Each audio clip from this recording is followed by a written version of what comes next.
আৰু বিশেষভাৱে গৌৰৱ গগৈ ডাঙৰীয়াই যে এনেকুৱা ধৰণৰ এটা খুট মাৰিব পাৰিব সাপে খুট দিয়াৰ নিচিনা। মই কংগ্ৰেছ দলৰ সভাপতি, মোৰ প্ৰথম পৰিয়ালটো হৈছে কংগ্ৰেছ। নমস্কাৰ দৰ্শকসকল, লৈ আহিছোঁ অন্য এটা বিষয়। অখিল গগৈৰ দৃষ্টিত বৰ্তমান যত কুটৰ ঘাই গৌৰৱ গগৈৰ কাৰণেই বিৰোধী ঐক্যৰ মাজত মিত্ৰতা সম্ভৱ হৈ উঠা নাই। লগতে তেওঁ দেৱব্ৰত শইকীয়াকো সামান্য পৰিমাণে দোষী সাব্যস্ত কৰে। তেওঁ আজি সাংবাদিকৰ আগত এনেধৰণৰ কিছুমান গুৰুতৰ অভিযোগ উত্থাপন কৰে কংগ্ৰেছ দলৰ বিৰুদ্ধে। এই অভিযোগসমূহৰ প্ৰত্যুত্তৰ ভূপেন বৰায়ো ফেচবুক লাইভ যোগে দিছে। কিন্তু ভূপেন বৰাৰ সেই ফেচবুক লাইভলৈ যোৱাৰ আগতে আমি অখিল গগৈয়ে কি অভিযোগ উত্থাপন কৰিছে কংগ্ৰেছ দলৰ বিৰুদ্ধে মনোযোগেৰে চাই লওঁ আহক। কংগ্ৰেছ দলৰ নেতৃবৰ্গক মই সুধিছিলোঁ যে কিয় আপোনালোকে একলগ হোৱা নাই। সকলোৱে একেমুখে ক'লে যে গৌৰৱ গগৈৰ কাৰণে একলগ হোৱা নাই। মই ক'লো কি কাৰণে গৌৰৱ গগৈৰ কাৰণে একলগ হোৱা নাই। কৈছে ভূপেন বৰা ডাঙৰীয়া যদি কংগ্ৰেছৰ সভাপতি হৈ থাকে, যদি ভূপেন বৰা ডাঙৰীয়া সভাপতি হৈ থকা অৱস্থাত ৰাইজৰ দলৰ লগত কংগ্ৰেছৰ যদি বুজাবুজি হৈ যায়, তেতিয়াহ'লে ভূপেন বৰাৰ সাংঘাতিক ধৰণৰ লাভ হ'ব। সেইকাৰণে গৌৰৱ গগৈ ডাঙৰীয়াই কোনোপধ্যে কংগ্ৰেছ দলক ঐক্যবদ্ধ হ'বৰ কাৰণে, বিৰোধীসকলৰ লগত ঐক্যবদ্ধ হ'বৰ কাৰণে অনুমতি দিয়া নাই। কৈছে যে যিদিনাই গৌৰৱ গগৈ কংগ্ৰেছৰ সভাপতি হ'ব, ৰাজ্যিক কংগ্ৰেছৰ সভাপতি হ'ব, সেইদিনাই গৌৰৱ গগৈয়ে আমাৰ লগত বিৰোধী ঐক্য মঞ্চ কৰিব। কিন্তু ভূপেন বৰা ডাঙৰীয়াৰ নেতৃত্বত হ'বলৈ নিদিয়ে। বাৰম্বাৰ নিৰ্দেশ দিছিলে ভূপেন বৰা ডাঙৰীয়াই। কৈছিলে যে ৰাইজৰ দল আৰু কংগ্ৰেছে অন্ততঃ শিৱসাগৰত একেলগতে খেলিবই লাগিব। কিন্তু তেওঁলোকে ওলোটাই ভূপেন বৰা ডাঙৰীয়াকে ভাবুকি দিছিলে, ভয় দেখুৱাইছিলে, ব্লেকমেইল কৰিছিলে। আৰু বিশেষভাৱে গৌৰৱ গগৈ ডাঙৰীয়াই যে এনেকুৱা ধৰণৰ এটা খুট মাৰিব পাৰিব সাপে খুট দিয়াৰ নিচিনাকে, এইটো ভাবিবই নোৱাৰি। আনকি কংগ্ৰেছ দলৰ শীৰ্ষ নেতৃত্বই মোক কৈছে যে কৃতজ্ঞতা বশতঃ হলেও গৌৰৱ গগৈ আপোনালোকৰ তাতে জিলা পৰিষদৰ চিটকেইটা এৰি দিয়া উচিত আছিলে। মোৰ কাৰণে এইটো আচৰিত কথা, এইটো ৰহস্যজনক কথা যে দাদা ব্ৰিগেডৰ সদস্য সুব্ৰমণ্য গগৈ যেনেকৈ দাদা ব্ৰিগেডৰ প্ৰিয়, একেটা সময়তে আকৌ বিজেপিৰ বিৰোধিতা কৰা বুলি কোৱা গৌৰৱ গগৈৰো আটাইতকৈ আপোন মানুহজন শিৱসাগৰত আকৌ সুব্ৰমণ্য গগৈ। এই ৰহস্যটো মই এতিয়ালৈকে উদ্ধাৰ কৰিব পাৰিম, কেনেকৈ এইটো সম্ভৱ হৈছে। ক'ৰবাত তাৰমানে অখিল গগৈ খৰুৱাবৰ কাৰণে কংগ্ৰেছ আৰু বিজেপি একলগ হৈ যায় নেকি? অখিল গগৈৰ বিৰোধিতা কৰিবৰ কাৰণে, ৰাইজৰ দলৰ বিৰোধিতা কৰিবৰ কাৰণে কংগ্ৰেছ আৰু বিজেপি ক'ৰবাত কোনোবা পইণ্টত একলগ হৈ যায় নেকি?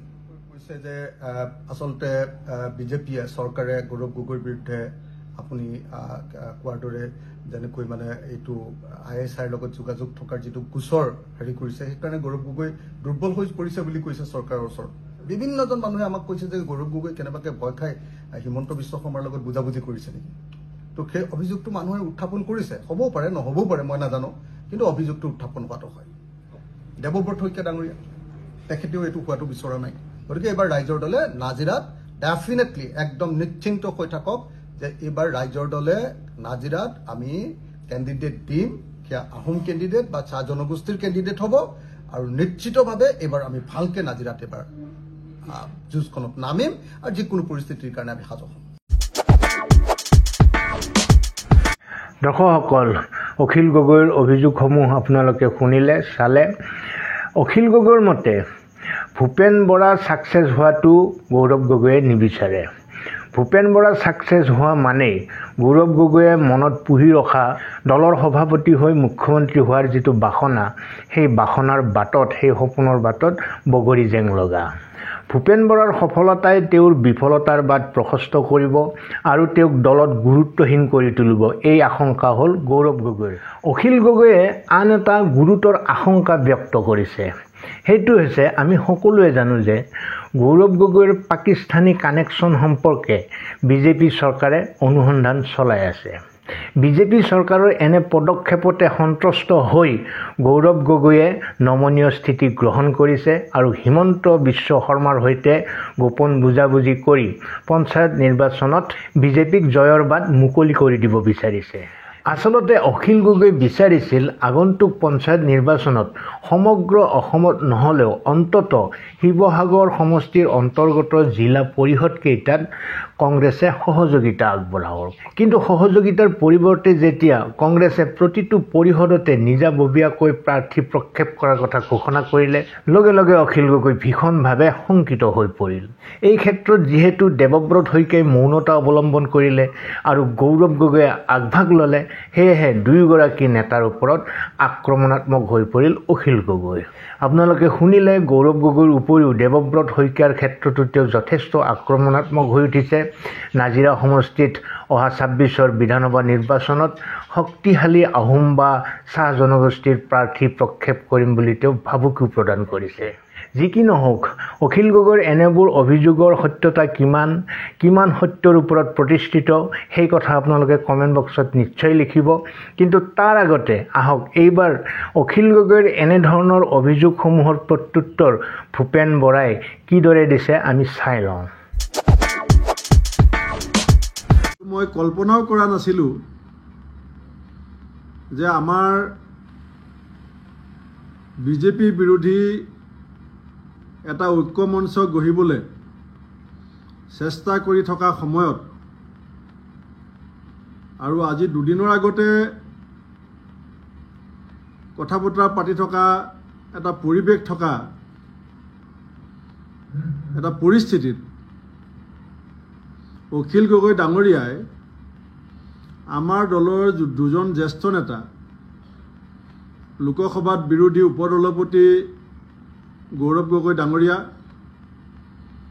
আৰু আমাৰ বিধানসভাত আমাৰ দলৰ দলপতি দেৱব্ৰত শইকীয়া ডাঙৰীয়াক বিজেপিৰ এজেণ্ট বুলি ক'বলৈ কুণ্ঠাবোধ কৰা নাই। আৰু মই আচৰিত পাইছোঁ, ময়ো প্ৰায় 89 চনৰ পৰা অসমৰ ৰাজনীতিৰ লগত প্ৰত্যক্ষভাৱে জড়িত। ইলেকশ্যনৰ প্ৰচাৰ কালিৰ পৰা আৰম্ভ হৈছে আৰু যে দ্বিতীয় দিনাখন যদি এজন বিধায়কে কৈ দিয়ে যে মোৰ সমষ্টিৰ 4টা চিট বিজেপি জিকিব, তেতিয়াহ'লে মই যোৱা 4 বছৰ সমষ্টিটোৰ ৰাইজৰ লগত সম্পৰ্ক কি গঢ়িলোঁ, মোৰ সমষ্টিটোৰ জনপ্ৰিয়তা কিমান, মোৰ সমষ্টিটোৰ অৱদান কিমান আৰু মোৰ সাংগঠনিক শক্তি কিমান, এইখিনি প্ৰশ্ন আহিব। মই সেইকাৰণে অখিল গগৈ ডাঙৰীয়াক বৰ আক্ষেপেৰে কৈছোঁ যে আপুনি যদি ভাবি লৈছে যে মোৰ ভূপেন বৰাৰ লগত বন্ধুত্ব ৰাখিবৰ কাৰণে গৌৰৱ গগৈ আৰু দেৱব্ৰত শইকীয়া বেলেগ, ভূপেন বৰা বেলেগ। মই কংগ্ৰেছ দলৰ সভাপতি, মোৰ প্ৰথম পৰিয়ালটো হৈছে কংগ্ৰেছ, কিন্তু পৰিৱেশ বিনষ্ট হৈছে বুলি মই অনুভৱ কৰিছোঁ আৰু পৰিৱেশৰ বিনষ্টৰ যেতিয়া সীমাটো পাৰ হৈ যাব তেতিয়া পৰিৱেশ বঢ়া বৰ টান হৈ যায়। বিৰোধী ঐক্যৰ প্ৰতি মোৰ আন্তৰিক প্ৰয়াস আছে, কিন্তু তাৰ কাৰণে পৰিৱেশ লাগিব আৰু সেই পৰিৱেশ মই বিনষ্ট হোৱা যেন অনুভৱ কৰিছোঁ। দৰ্শকসকল, ভূপেন বৰাৰ প্ৰত্যুত্তৰ আপোনালোকে শুনিলে। এটা ৰাষ্ট্ৰীয় দলৰ ৰাজ্যিক সভাপতি হিচাপে দলটোৰ দুগৰাকী শীৰ্ষ নেতাৰ বিৰুদ্ধে যি অভিযোগ উত্থাপন কৰিলে অখিল গগৈয়ে, সেই অভিযোগৰ উত্তৰ যথেষ্ট নমনীয়ভাৱে দিয়া যেন আমাৰ বোধ হ'ল। তেওঁ যিমান শক্তিশালী স্থিতি গ্ৰহণ কৰিব লাগিছিল তেওঁৰ ক্ষেত্ৰত যেন সেয়া আমি দেখা নাপালোঁ, তেনেকুৱা যেন লাগিছে। আপোনালোকৰ কেনে লাগিছে আপোনালোকে কমেণ্ট বক্সত লিখিব। আমি সকলোৱে জানো যে ভূপেন বৰা আৰু অখিল গগৈৰ মাজত এটা ভাল বন্ধুত্ব আছে। অখিল গগৈৰ কাণ্ডতো সেইবিলাক প্ৰকাশ পাই আহিছে। এই বন্ধুত্বৰ মাজতে বন্ধু ভাৱাপন্নভাৱে যেতিয়া তেওঁলোকে কথা পাতে, ৰাজনৈতিক কথাৰ উপৰিও ব্যক্তিগত কথাও নিশ্চয় কিছুমান আলোচনা হয় তেওঁলোকৰ মাজত। অখিল গগৈয়ে যিবোৰ কথা উত্থাপন কৰিছে সেইবোৰ কথাৰ তথ্যৰ উৎস ভূপেন বৰাও হ'ব পাৰে, সেয়া একো ডাঙৰ কথা নহয়। আলোচনাৰ মাজতে ভূপেন বৰাই এইবিলাক কথা শ্বেয়াৰ কৰিব পাৰে অখিল গগৈৰ আগত, কিন্তু ভূপেন বৰা সাৱধানে থকা উচিত, কাৰণ অখিল গগৈয়ে নকওঁ বুলিও বহুত কথা কৈ দিয়ে, নক'ব লগা কথাও কেতিয়াবা কৈ ভূপেন বৰাক বিপদতো পেলাব পাৰে। যি কি নহওক, মই আগতেও বহুবাৰ কৈছোঁ যে কংগ্ৰেছ আৰু ৰাইজৰ দলৰ মাজত মিত্ৰতা কেতিয়াও সম্ভৱ হ'ব নোৱাৰে, কাৰণ দুয়োটা দলৰে ভোট বেংক হৈছে একেটাই, সেয়া হৈছে সংখ্যালঘু সম্প্ৰদায়। ইয়াৰ উপৰিও আজি অন্য এটা কাৰণ আৱিষ্কাৰ কৰি আমাৰ আগত দাঙি ধৰিলে অখিল গগৈয়ে, সেয়া হৈছে গৌৰৱ গগৈ। গৌৰৱ গগৈয়ে নিজৰ ৰাজনৈতিক ভৱিষ্যত সুৰক্ষিত কৰাৰ স্বাৰ্থতে ভূপেন বৰাৰ সফলতা নিবিচাৰে, অৰ্থাৎ মিত্ৰতা নিবিচাৰে। গোটেই ভিডিঅ'টো চোৱাৰ পিছত আপোনালোকৰ মনত কি চিন্তাৰ উদ্ৰেক হৈছে আপোনালোকে নিশ্চয় কমেণ্ট বক্সলৈ গৈ লিখক। সঁচাকৈয়ে অখিল গগৈ পৰাজয়ৰ আশংকাত ভুগিছে নেকি? তেওঁৰ কথাত সেই আশংকাৰে বহিঃপ্ৰকাশ ঘটিছে নেকি? আনহাতে কংগ্ৰেছক যিমানেই সমালোচনা নকৰক, কংগ্ৰেছ অবিহনে, কংগ্ৰেছৰ বোকোচা অবিহনে তেওঁ এটা বিগ জিৰ' নেকি? তেওঁ একমাত্ৰ নিজৰ স্বাৰ্থতহে মিত্ৰতা বিচাৰি চিঞৰ বাখৰ কৰি আছে নেকি? এই সম্পৰ্কে আপোনালোকৰ অভিমত কমেণ্ট বক্সত গৈ লিখক। আপোনালোকৰ কমেণ্ট চাই মই বহুত উৎসাহিত অনুভৱ কৰোঁ। সঁচা কথা ক'বলৈ যেন ভিতৰৰ পৰা এটা তাগিদা অনুভৱ কৰোঁ। গতিকে নিশ্চয় কমেণ্ট কৰিবলৈ নাপাহৰিব। আজিলৈ এৰিছোঁ, দীঘলীয়া কৰি নাথাকোঁ। ভালে থাকক, কুশলে থাকক। ধন্যবাদ।